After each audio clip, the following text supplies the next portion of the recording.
Et coucou, cher art journaliste, c'est Marie de l'âme du féminin. Aujourd'hui, j'aimerais partager avec toi une pratique que je fais tout au long de l'année. C'est une pratique qui me permet d'enrichir aussi mon art journal, ma pratique artistique. C'est quelque chose que je fais, j'allais dire presque sans réfléchir. En fait, j'y pense un peu tout le temps, c'est en toile de fond et en même temps, quand je passe à l'action, j'ai tout ce qu'il me faut sous la main.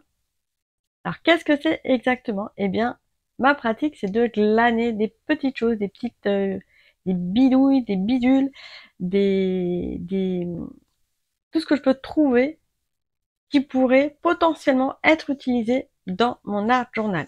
Alors, comment je les utilise? Eh bien, les trois quarts du temps, ça va être en couverture de mes carnets. Donc là, on est vraiment dans le mix média, c'est-à-dire on mélange tout ce qu'on a à disposition.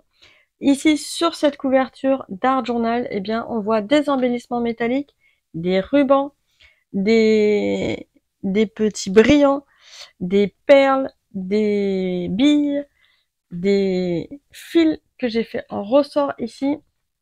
Voilà, il y a énormément de choses ici aussi. Alors, ça m'arrive aussi d'en faire des pages en Art Journal, ça m'arrive d'en faire des tableaux. Là aussi, on a des rubans, on a de la dentelle, des embellissements métalliques et même des morceaux de pinceau. Et tu vas voir, pas que. Il est possible de collectionner énormément de choses. Et pour ça, je voulais, et c'est ça que je voulais d'abord te présenter en vraiment grosse présentation, c'est ma boîte à bidules. Ma boîte à bidules, en fait, c'est une boîte à thé. J'en avais déjà fait un peu des articles sur mon blog il y a très très longtemps. Et là, je vais dans l'abonnement proposer vraiment la création de A à Z de la customisation d'une boîte comme ça pour ranger toutes ces bidules. Alors, cette boîte, regarde ici le couvercle. Comme tu peux le voir, le couvercle, on a beaucoup de relief. Hop. On a des petites fioles en verre, on va avoir des coquillages, on va avoir des perles, des boutons, des fleurs, des embellissements, du tissu, il y a du pochoir qui a été mis aussi, il y a cet effet iridescent avec un effet un peu écaille de poisson en pochoir. Tout autour ici, on a de la dentelle.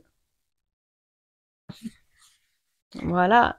Et donc, qu'est-ce qui se cache à l'intérieur de cette boîte?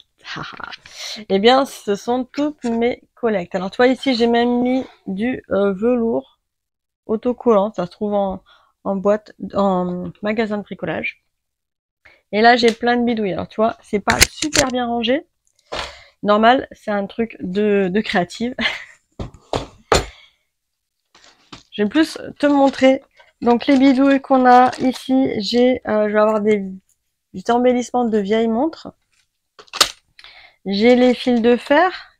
Hop.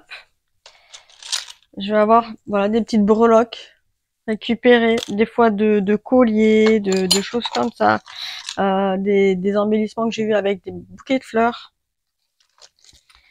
Voilà, les vieux colliers ou les colliers des enfants, des pinces à cheveux. J'ai même des clés de cadenas où j'ai perdu le cadenas. Qu'est-ce que j'ai d'autre? Là, j'ai des ressorts. Je vais avoir des bracelets brésiliens que j'ai jamais portés. Et ça, c'est génial parce que ça permet de faire hop, ce genre de choses là où on va faire des petites breloques qui pendouillent de notre carnet au niveau de la reliure. Qu'est-ce qu'il peut y avoir d'autre? J'ai des badges, j'ai des pins, après j'ai toutes ces petites billes aussi parfois que je peux mettre dans mes boîtes à thé. L'avantage en fait de ces boîtes là, je vais te la remontrer, c'est qu'elle a plein de petits carrés. Voilà, ça descend, ça tombe. Elle a plein de petites cases et ça permet de ranger à peu près, hein, on est d'accord, dedans ces, ces bidouilles et ça me permet ensuite, eh bien, quand je me mets à créer, de les ressortir. J'ai aussi tout ce qui va être des écorces d'arbres, des graines, des petites graines d'arbres, des choses comme ça qui sont... Alors, il faut les faire sécher avant de les ranger parce que des fois, il y a des bestioles dedans. Mais une fois qu'elles sont bien sèches, hop, je vais les ranger et ça va me permettre de faire toutes ces textures par-dessus. Et donc, tout ce que je trouve joli, que ce soit des embellissements achetés ou des embellissements glanés autour de moi, ou des fois, bah voilà, on a cassé, j'espère, on a cassé un bracelet, on a cassé un porte-clés. Eh bien, je récupère ces petites breloques-là, et quand je passe à ma table de création, j'ai plus qu'à ressortir ma boîte à bidules et à m'amuser avec. Donc c'est vraiment quelque chose, une pratique que je t'invite à faire, même si t'as pas la boîte, il n'y a pas de souci. C'est de collectionner ces petites bidouilles dans des petites boîtes, dans des petits pots, voilà, avoir cet espace-là. C'est toujours, en fait, tout ça, ce sont des petites bidouilles que j'ai à droite à gauche. J'ai des ici, hop, alors ça c'est de l'eau, hein, on est d'accord. Là c'était des petites pierres que j'avais achetées, mais c'est ma boîte à trésors. Mon fils adore jouer avec. Boîte à trésors avec plein de petites pierres semi-précieuses à l'intérieur, avec des couleurs différentes. Ça c'est génial, j'aime beaucoup les incorporer sur les couvertures des carnets. Où j'en fais aussi, je les entrelace aussi avec des fils un peu métalliques pour les mettre aussi sur la reliure, comme ça en marque-page. Qu'est-ce que j'ai encore? Je sais même plus ce que j'ai d'ailleurs. Là, j'ai des petits brillants qui sont pas rangés. Hop. Là, j'ai des pinces à linge, des mini pinces à linge qui viennent de tomber. Ici, j'ai ma boîte à boutons. Donc, tous les boutons des vêtements qu'on a, bon, bah, on les garde, hein. Surtout les boutons de jean, avec les petits picots. Ça peut traverser le papier et ça va faire un super effet. Même un papier ou une toile d'ailleurs. Voilà, des breloques. Là, j'ai comment ça s'appelle, des billes de polystyrène. Les fameuses petites étoiles que je mets dans tous mes colis du jeu de l'âme, pour les personnes qui ont déjà reçu. Des petits bâtons qui vont être glanés aussi, voilà. Là, c'est pas mal d'embellissements qui sont parfois achetés. J'ai aussi, hop, tout ce qui est genre billes. Alors ça, en général, on le retrouve rayon bougies. Des magasins comme Jiffy ou même Action, des choses comme ça, de déco. C'est des petites billes qu'on peut mettre aussi bien dans des pots de fleurs que dans des bougies, dans des choses comme ça. Et là, on peut les coller avec notre gel 3D. C'est génial. Et je voulais te montrer les coquillages qui sont aussi, hop, cachés par ici. Donc ça, c'est une boîte à thé d'un autre genre où j'ai mes petits coquillages. Alors moi, ce que j'aime bien dans les coquillages, ce sont les coquillages qui ont été vraiment travaillés par la mer et qui font cet effet nacré. Il y en a toutes les couleurs. Hop. Et l'avantage qu'ils soient travaillés par la mer, c'est qu'ils sont relativement fins.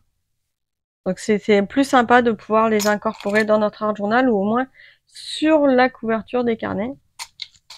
J'ai bien évidemment, hop, les coquillages un peu plus classiques sur l'étagère d'en dessous. Et là, j'ai un peu plus petits en fait. Voilà, j'ai tout qui se mélange. Donc là, c'est la période d'aller sur le bord de plage. Alors normalement, on n'est pas censé en récolter beaucoup. Là, je pense que j'en ai pour quelques années. Hein. Mais j'ai fait mon petit stock de coquillages. Et d'ailleurs, je pense que cette année, je vais proposer dans l'abonnement, ce mois-ci, je dis cette année, mais c'est le mois d'août, je vais proposer dans l'abonnement de réaliser sa boîte, de la customiser, sa boîte à thé. Pour ça, je vais prendre la boîte qui est tout là-haut, donc je vais pas la sortir tout de suite maintenant. Et je vais m'amuser avec des coquillages et te montrer en fait pas à pas comment on peut customiser une boîte ou un objet de ton quotidien. J'avais déjà fait avec des petites horloges publicitaires, j'avais déjà fait avec plein d'autres choses, mais il y a déjà de ça quelques années. C'est une suite logique quelque part de ce qui se passe dans mon carnet, dans mon art journal avec le mix média. C'est-à-dire que oui, dans mon carnet, je vais pouvoir m'amuser avec plein de textures différentes, mais d'aller sur des objets du quotidien, ça apporte une autre dimension. On arrive aussi plus dans une intention de décoration, de faire beau, de faire joli, en tout cas de faire quelque chose qui plaise et qui soit sur le coup esthétique et montrable à tous. Donc ça va, c'est une autre démarche artistique que juste créer pour soi dans son art journal. En tout cas, moi ici, j'ai juste envie de t'inviter à glaner, à collectionner plein de petites choses, plus ou moins plates d'ailleurs. J'ai des perles aussi, il y a un bocal rempli de perles, il y a des flocons dorés comme ça. De les disposer en tout cas, de sorte que tu puisses les avoir à portée de main facilement quand tu passes en mode création. Donc là, tu vois que j'ai une collection de bocaux. des bocaux alors là c'est la marque Jean Martin, mais ça peut être des bocaux de confiture, ça peut être des bocaux de plein de choses. Et voilà, de t'amuser. Et ensuite, on verra ensemble comment les incorporer dans notre pratique artistique. Qu'en penses-tu? Est-ce que tu fais déjà ce genre de choses? Ça m'intrigue, dis-le moi en commentaire. Est-ce que tu as déjà plein de petites choses à portée de main, que ce soit du tissu, des rubans, voilà, des flocons, des choses comme ça, mais que tu sais peut-être pas comment bien les intégrer dans ta pratique artistique? N'hésite pas à me dire tout ça en commentaire et on pourra échanger ensemble. Je te souhaite d'excellents moments créatifs et à bientôt dans une prochaine vidéo. Ciao ciao!